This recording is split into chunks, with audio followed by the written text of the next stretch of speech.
सर्द मौसम था, हड्डियों को कपकपा देने वाली ठंड। शुक्र था ऑफिस का काम कल ही निबट गया था। दिल्ली से उसका मसूरी आना सार्थक हो गया था। बॉस निश्चिंत होकर उससे खुश हो जाएंगे। श्रीनिवास खुद को काफी हल्का महसूस कर रहा था। माता पिता की वह इकलौती संतान थी। उसके अलावा दो छोटी बहनें थीं। पिता नौकरी से रिटायर्ड थे। बेटा होने के नाते घर की जिम्मेदारी उसे ही निभानी थी।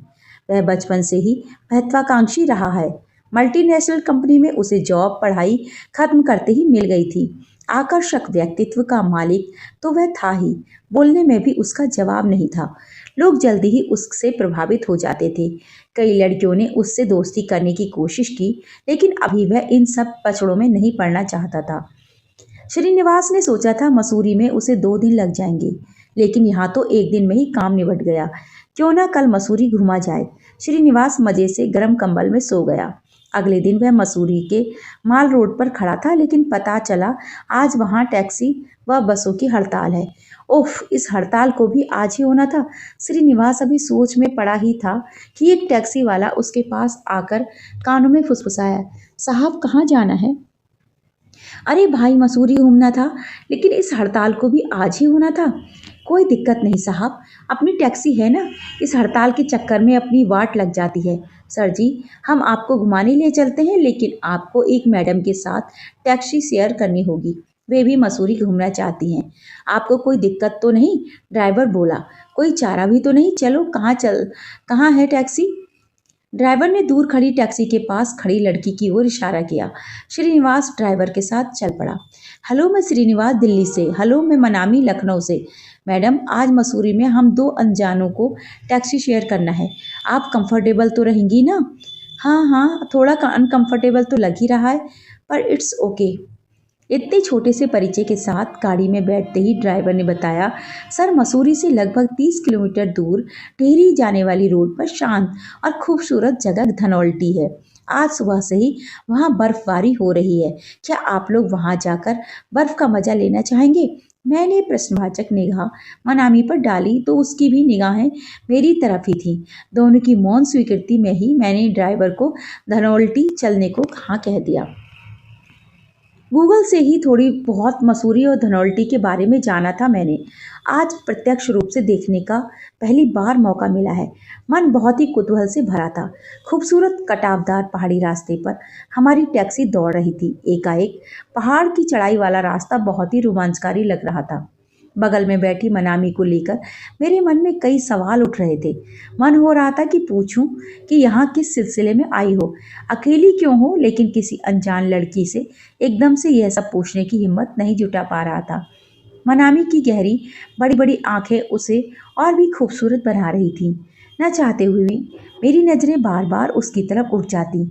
मैं और मनामी बीच बीच में थोड़ी बातें करते मसूरी के अनुपम सौंदर्य को निहार रहे थे। हमारी गाड़ी कब एक पहाड़ से दूसरे पहाड़ पर पहुंच गई, पता ही नहीं चल रहा था। कभी कभी जब गाड़ी को हल्का सा ब्रेक लगता और हम लोगों की नज़रें खिड़की से नीचे जाती, तो गहरी खाई देखकर दोनों की सांसें थम जाती।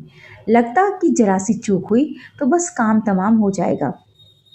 जिंदगी में आदमी भले ही कितनी ही ऊंचाई पर क्यों ना हो, पर नीचे देखकर गिरने का जो डर होता है, उसका पहली बार एहसास हो रहा था। अरे भाई ड्राइवर साहब, धीरे जरा जरा संभाल कर। मनामी मौन तोड़ते हुए बोली। मैडम, आप परेशान मत होइए, गाड़ी पर पूरा कंट्रोल है मेरा। अच्छा सर जी, यहाँ थोड़ी देर के लिए गाड़ी रोकता हूँ। यहाँ से चारों तरफ का काफ़ी सुंदर दृश्य दिखता है। बचपन में पढ़ते थे कि मसूरी पहाड़ों की रानी कहलाती है। आज वास्तविकता देखने का मौका मिला। गाड़ी से बाहर निकलते ही हाड़ कप कपा देने वाली ठंड का एहसास हुआ। चारों तरफ धुएं जैसे पहाड़ उड़ते हुए कोहरे को देखने से लग रहा था मानो हम बादलों के बीच खड़े हों, आंख मिचोली खेल रही हूँ। दूरबीन से चारों तरफ नजरें दौड़ाई तो सोचने लगे कहाँ थे हम और कहाँ पहुँच गए। अभी तक शांत सी रहने वाली मनामी धीरे से बोल उठी, इस ठंड में यदि एक कप चाय मिल जाती तो अच्छा रहता। चलिए, पास में ही एक चाय का स्टॉल दिख रहा है, वहीं चाय पी जाए, मैं मनामी से बोला। हाथ में गर्म दस्ताने पहनने के बावजूद चाय के प्याले की थोड़ी सी गर्माहट भी काफी सुकून दे रही थी। मसूरी के अप्रतिम सौंदर्य को अपने अपने कैमरों में कैद करते हुए जैसे ही हमारी गाड़ी धनौल्टी के नजदीक पहुंचने लगी, वे वैसे ही हमारी बर्फबारी देखने की व्याकुलता बढ़ने लगी। चारों तरफ देवदार के ऊंचे ऊंचे पेड़ दिखने लगे थे जो बर्फ से आच्छादित थे। पहाड़ों पर ऐसा लगता था जैसे किसी ने सफेद चादर उड़ा दी हो। पहाड़ एकदम सफेद लग रहे थे। पहाड़ों की ढलान पर काफी फिसलन होने लगी थी। बर्फ गिरने की वजह से कुछ भी साफ साफ दिखाई नहीं दे रहा था। कुछ ही देर में ऐसा लगने लगा मानो सारे पहाड़ों को प्रकृति ने सफेद रंग से रंग दिया हो। देवदार के वृक्षों के ऊपर बर्फ जमी पड़ी थी, मोतियों की तरह अप्रतिम आभा बिखेर रही थी। गाड़ी से नीचे उतरकर मैं और मनामी भी गिरती हुई बर्फ का भरपूर आनंद ले रहे थे। आसपास आने पर्यटकों को भी बर्फ में खेलते कूदते देखकर बड़ा मजा आ रहा था। सर, आज यहाँ से वापस लौटना नामुमकिन है। आप लोगों को यहीं किसी गेस्ट हाउस पे रुकना पड़ेगा। टैक्सी ड्राइवर ने हमें सलाह दी। चलो, यह भी अच्छा है। यहाँ के प्राकृतिक सौंदर्य की और अच्छी तरह से हम इंजॉय कर लेंगे। ऐसा सोचकर मैं और मनामी गेस्ट हाउस बुक करने चल दिए। सर, गेस्ट हाउस में इस वक्त एक ही कमरा खाली है। अचानक बर्फबारी हो जाने से यात्रियों की संख्या बढ़ गई है। आप दोनों को एक ही रूम शेयर करना पड़ेगा, ड्राइवर ने कहा। क्या रूम शेयर? दोनों की निगाहें प्रश्न भरी होकर एक दूसरे पर टिक गई। कोई और रास्ता न होने से फिर मौन स्वीकृति के साथ अपना सामान गेस्ट हाउस के उस रूम में रखने को कह दिया। गेस्ट हाउस का वह कमरा खासा बड़ा था। डबल बेड लगा हुआ था। इसे मेरे संस्कार कह लो या अंदर का डर। मैंने मनामी से कहा, ऐसा करते हैं, बेड अलग अलग कर बीच में टेबल लगा लेते हैं। मनामी ने भी अपनी मौन सहमति दे दी थी। हम दोनों अपने अपने बेड पर बैठे थे। नींद ने मेरी आंखों में थी और न ही मनामी की आंखों में। मनामी के अभी तक के साथ से मेरी उससे बात करने की हिम्मत बढ़ गई थी। अब रहा नहीं जा रहा था। बोल पड़ा, तुम यहाँ मसूरी क्या करने आई हो? मनामी भी शायद अब तक मुझसे सहज हो गई थी। बोली, मैं दिल्ली में रहती हूँ। अच्छा, दिल्ली में कहाँ? सरोजनी नगर। अरे व्हाट अ कोइंसिडेंस, मैं आईएनए में रहता हूँ। मैंने हाल ही में पढ़ाई कंप्लीट की है। 2 और छोटी बहनें हैं। पापा रहे नहीं, मम्मी के कंधों पर ही हम बहनों का भार है। सोचती थी जैसे ही पढ़ाई पूरी हो जाएगी मम्मी का भार कम करने की कोशिश करूंगी, लेकिन लगता है अभी वह वक्त नहीं आया। दिल्ली में जॉब के लिए इंटरव्यू दिया था, लेकिन सेकंड इंटरव्यू के लिए मुझे मसूरी भेजा है। वैसे तो मेरा सिलेक्शन हो गया है, लेकिन कंपनी के टर्म एंड कंडीशन मुझे ठीक भी नहीं लग रहे। समझ नहीं आ रहा क्या करूं। इसमें इतना घबराने या सोचने की क्या बात है? जॉब पसंद नहीं आ रही है तो मत करो। तुम्हारे अंदर काबिलियत है तो जॉब दूसरी जगह मिल जाएगी। वैसे मेरी कंपनी में अभी न्यू वैकेंसी निकली है। तुम कहो तो तुम्हारे लिए कोशिश करूं।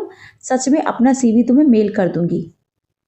शायद वक्त ने हमें मिलाया, इसलिए हो कि मैं तुम्हारे काम आ सकूं। श्रीनिवास के मुंह से अचानक निकल गया। मनाली ने एक नज़र श्रीकांत की तरफ फेरी, फिर मुस्कुराकर निगाहें झुका ली। श्रीनिवास का मन हुआ कि ठंड से कपकपाते हुए मनामी के हाथों को अपने हाथों में ले ले, लेकिन मनामी कुछ गलत न समझ ले यह सोचकर रुक गया। फिर कुछ सोचता हुआ कमरे से बाहर चला गया। सर्द भरी रात, बाहर गेस्ट हाउस की छत पर गिरते बर्फ से टपकते पानी की आवाज अभी भी आ रही थी। मनामी ठंड से सिहर रही थी कि तभी दोनों के हाथों का हल्का स्पर्श हुआ तो पूरा शरीर सिहर उठा। एक बार फिर दोनों की नजरें टकरा गईं। पूरे सफर के बाद अभी पहली बार पूरी तरह से मनामी की तरफ देखा था तो देखता ही रह गया। कब से मैंने मनामी के होठों पर चुंबन रख दिया, पता ही नहीं चला। फिर मौन स्वीकृति से थोड़ी देर में ही दोनों एक दूसरे की आगोश में समा गए। सांसों की गर्माहट से बाहर की ठंड से राहत महसूस होने लगी। इसी बीच मैं और मनामी एक दूसरे को पूरी तरह कब समर्पित हो गए पता ही नहीं चला। शरीर की कपकपाहट अब कम हो चुकी थी। दोनों के शरीर थक चुके थे पर गर्माहट बरकरार थी। रात कब गुजर गई पता ही नहीं चला। सुबह सुबह जब बाहर पेड़ों पत्तों पर जमी बर्फ छन छन कर गिरने लगी तो ऐसा लगा मानो पूरे जंगल में किसी ने तराना छोड़ दिया हो। इसी तराने की हल्की आवाज से दोनों जागे तो मन में एक अतिरिक्त आनंद और शरीर में नई ऊर्जा आ चुकी थी। मन में न कोई अपराध बोध, न कुछ जानने की चाह, बस एक मौन के साथ फिर मैं और मनामी साथ साथ चल दिए। दोस्तों, ये थी आज की कहानी। कैसी लगी कमेंट करके ज़रूर बताएं। इसी तरह की नई नई कहानियों के लिए मेरे चैनल को सब्सक्राइब करें। वीडियो को लाइक और शेयर भी जरूर करें। धन्यवाद।